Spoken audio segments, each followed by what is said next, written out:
বিশেষ খুশির খবর, আবার ফিরবে শুভ্রজিৎ সাহা। শুধু তোমারই জন্য সিরিয়ালে এবার আমরা দেখতে পাবো যে নতুন প্রোমোতে আবার ফিরবে কি শুভ্রজিৎ সাহা? না বন্ধুরা, ইতিমধ্যে আর শুধু তোমারই জন্য সিরিয়ালে ফিরবে না শুভ্রজিৎ সাহা।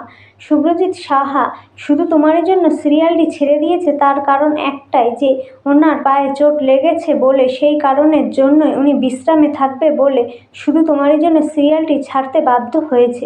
অন্যদিক থেকে শুধু তোমারই জন্য সিরিয়ালে রাহুলের জায়গায় এখন আমরা দেখতে পাচ্ছি সায়ন বোসকে। হ্যাঁ বন্ধুরা, ইতিমধ্যে আমরা সায়ন বোসকেই দেখতে পাচ্ছি।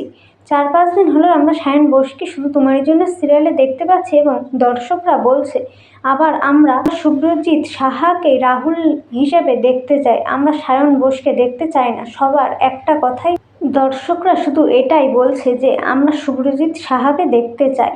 তাহলে বন্ধুরা, ইতিমধ্যে আবার অন্যদিক থেকে শুভ্রজিৎ সাহা বলেছে যে আমি শুধু তোমারই জন্য সিরিয়ালে আর ফিরবো না, আমি সুস্থ হয়ে ফিরবো এবার নতুন কোনো ধারাবাহিকে, কিন্তু আমি শুধু তোমারই জন্য সিরিয়ালে আর ফিরবো না, কথা বলেছে শুভ্রজিৎ সাহা। তাহলে বন্ধুরা, তোমরা কি চাও শুধু তোমারই জন্য সিরিয়াল ছাড়ার পরে শুভ্রজিৎ সাহা তাড়াতাড়ি সুস্থ হয়ে কোন নতুন ধারাবাহিকে ঢুকুক? ভিডিও ভালো লাগলে ভিডিওতে লাইক করে চ্যানেলটি সাবস্ক্রাইব করে রেখে যেতেও ভুলো না। ধন্যবাদ জানাই সবাইকে।